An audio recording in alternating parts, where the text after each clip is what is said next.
Hello and welcome to Ewe Sew You. My name's Zoe and this is my channel all about the crafty bits and pieces I get up to. I knit, I sew, I spin on a drop spindle, I dabble in weaving from time to time and anything else that takes my crafty fancy. Now today we're talking about the things that I've been making during February, so put your feet up, grab a brew and let's get started.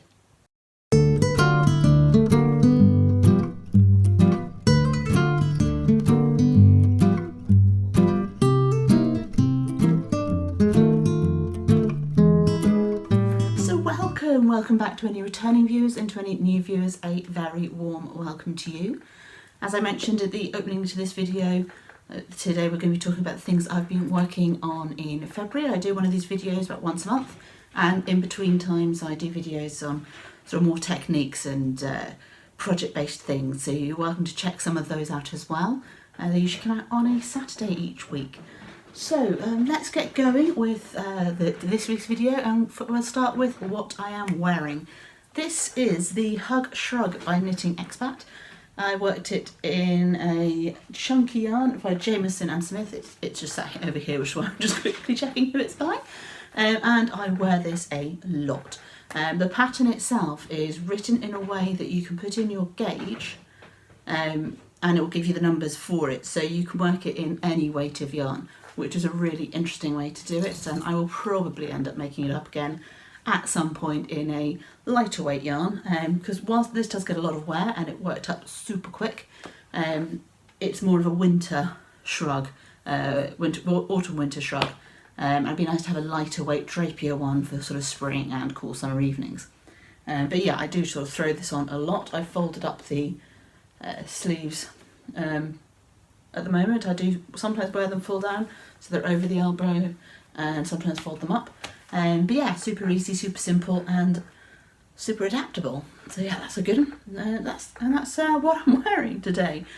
So moving on to finished object, and I do have a few, despite the fact that I didn't actually get that much crafting time in February. If you've watched my blocking video, you'll be aware that I had a little bit of an accident earlier at the beginning of February, in that I lost my foot on the stairs, and well, the foot's still attached, hasn't fallen off, but I lost my footing, slid down the stairs and landed on my bottom and bruised my coccyx. It is surprising how much that an injury like that can affect what is essentially a static hobby. So yeah, I was finding it hard to sit still for little lengthy periods of time. So yeah, that really put a damper on what I got done. But it's not quite right yet, but it's certainly getting there. These things take time to heal. But yeah, it's definitely much better than it was, and I can now sit and do prolonged periods of crafting, so that's good. But I did manage to get a few things done and a few things finished. So let's start with something that's been on the needles for quite some time, and that's a pair of socks from last year's Sock Madness that I hadn't finished. I did manage to get them finished, and I was able to enter them for whip dancing for the Ravelenics. It's the only thing I did manage to get entered for Ravelenics, which is a shame, but more on that in a bit.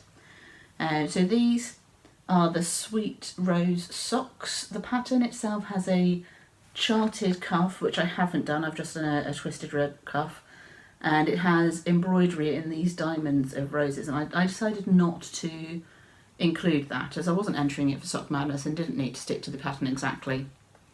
I feel I will get more wear out of them like this than I would with the embroidery on. The heel is quite interesting. I think they called it a tomato heel. It's kind of shaped a bit like those beef tomatoes that have like the segments on. So that's interesting. I haven't worn these yet, so it'll be interesting to see how that heel fits. It's quite a squishy heel, so we'll see. And there's cabling up the foot. If I just rotate that around the sock blocker a little bit so you can see it, there's a cable that goes up the top of the foot, and then these diamond patterns on the leg. So they're a nice pair of socks, and yeah, I'm sure I'll wear them lots. They are in Cascade Heritage in this lovely grey colourway, so nice commercial sock yarn. So that's finished object number one, and it's been a long time coming, but I did need to get them finished in February because now that it's March, I'm filming this on March the 3rd, that means Sock Madness has started, which means new sock patterns, and new socks on the needles. So next month, be prepared to see some socks. Okay, so that's finished object number 1. Finished object number 2, I did a video on last week. I think it was last week. And that is this Crochet Coaster. It's actually in the same yarn as I made this top in. So this is my super versatile crochet disc method. It's not like I've invented it, but it's a disc that I do without a pattern. Just using US terms single crochet, UK terms double crochet to work up a disc, and you can change the size of it to turn it into pretty much anything. So that's finished object number 2, nice and simple. This one didn't take me long as it's quite small and it's chunky yarn, and chunky yarn works up super quick. Now we're going to move on to I'm going to group these finished objects together because they're tiny. I've fallen down a bit of a rabbit hole, and that rabbit hole is button making. So I've been playing with polymer clay, with a very well-known brand of polymer clay. I will probably be trying out some others as well at some point. And I've been making some buttons out of that. So first up, let's have a look at the ones that didn't work quite so well. I attempted to make these square buttons, but I think I've got the size of the holes wrong. They're sort of overwhelming to the size of the buttons. So I don't think these are going to be very functional as buttons. I mean, I'll try them out, but they're going to be more sort of decorative buttons. Because I think the holes needed to be smaller for the size of the button. In that same batch of polymer clay playing, I had some scraps left over from making the square buttons. So I made some swirly buttons. Let's see if I can... So we've got... These turn out very differently. Each one is individual. They're not matching sets. So there's that. There's quite a few of them. I'm just going to show you a few rather than all of them because that will take a while. So yeah, there's no consistency in these ones because they're made from scrap clay. So you can't sort of get the consistency. I really like this one. It's a bit more subtle. I wish I could have made more like this, but like I say, because it's scrap clay, you're not going to get the exact same proportions of each colour in there. I think the proportion of the size of the hole to the size of the button is much better with these ones because the button is bigger. Having the bigger holes isn't so much of a problem. So there's that, and I still had some scrap clay left after I'd made a load of swirly buttons. So I used a technique that's called Natasha's. Apparently polymer clay techniques are generally named after the person who came up with them. So a Natasha is a way of using scrap clay to make other things, and I've made this chunky, really chunky toggle button that I thought would be good on kind of shawls and things. I've got big holes in the middle of there, and that's the top size. I've smoothed off and curved the edges, there's no sharp corners, but even the back is pretty. So this Natasha technique is really cool, and it uses up your scrap clay and makes something really pretty. So that was my first load of polymer clay buttons that I had a go at. Then I attempted, didn't totally succeed, but attempted to make a flower cane to turn into buttons. So these ones I've done smaller holes on, which I think is better for the proportion. That wouldn't be any good for yarn though, because the hole's too small for yarn. So this is the balance I'm trying to find, is making buttons that will work for my knitting as well as for my sewing, and getting the size right to go with the size of holes. So these ones, as you can see, I haven't quite mastered cutting the canes so that they're perfectly circular, and yeah, I'm still not totally sure that I've got the size of the holes right. It was also a bit of an abstract flower, but that's okay. It's having a bit of play, learning how to do things, having a bit of an experiment. The other style of polymer clay buttons that I've tried is the last attempt at polymer clay so far. I think it's a bit more successful. They're a bit more round. I still don't think I've got the proportions right between the size of the holes and the size of the buttons. Again, it's not going to take much in the way of yarn, but it will take thread. So these are just swirly blue buttons, and it kind of spirals around. I put a little dent in the middle. I'm not sure that works particularly. But yeah, I still need to play around with the holes. So experiments in polymer clay buttons will be continuing. The other buttons that I've been making, and you will have seen these on my Instagram if you follow me over there, are Dorset Buttons. So we've got these 10 in different styles. So we have the cartwheel or the Blandford crosswheel at the top. Then we have Yarrells next. Then daisy chain, so they're trying to mimic the embroidery stitch daisy chain. Under that we have flowers, and at the bottom is the Templar cross. So 5 different styles of Dorset buttons. These ones are made from a kit by Beaker Buttons, and it's using a hand-dyed plant fibre to wrap the rings and do the spokes and everything. So that's those ones. And then I also had a kit which just had the instructions for the cartwheel. But this kit came from Henry's Buttons, but I've used the same styles to make up these Dorset buttons. And I can see me making lots more buttons. I've been watching lots of videos on thread wound buttons, so Northern European styles, styles that seem to have originated in the UK but nobody's totally 100% sure. Some of the fabric based Dorset buttons as well, and general fabric covered buttons. Loads and loads of videos out there on YouTube on how to do them, so it's a full on rabbit hole that I've gone down. I'm going to end up with more buttons than I can possibly use, so watch this space. So that's finished objects, and yeah, that's all I got finished in February. The buttons do take, the thread bound buttons in particular do take a bit of time, particularly the covering the ring, but the polymer clay buttons is not that long to put them together, once you sort of ignore the baking time. But yeah, that's my finished object, so not as much done and completed as I would have liked. Now, if you think back to my last roundup of what I've been working on, when I was doing my roundup in January, I was talking about Ravelenics and that I was hoping to get Terra Nova done for Ravelenics and that I was waiting on the yarn.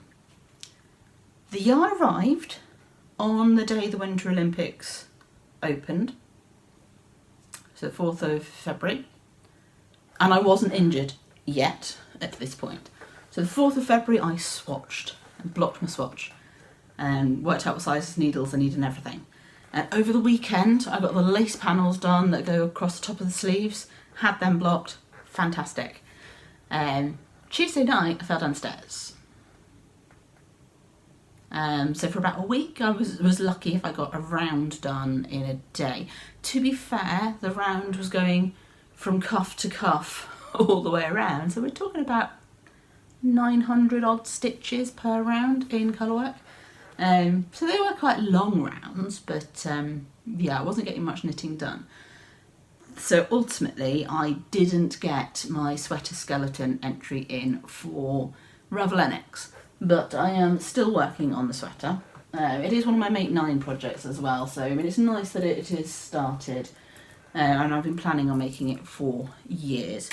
So you know, it's fine, it's not a problem. You never know, I might manage to get it done before the end of the Paralympic Winter Games, but they start tomorrow, so we'll see. So yeah, so you start with these lace panels across the top, and then you block them, and then you pick up for the sleeves and cast on for the neck. And we've got steeks in the cuffs, so I haven't cut those yet. I've crocheted to give a little bit of reinforcement to the cut edge there.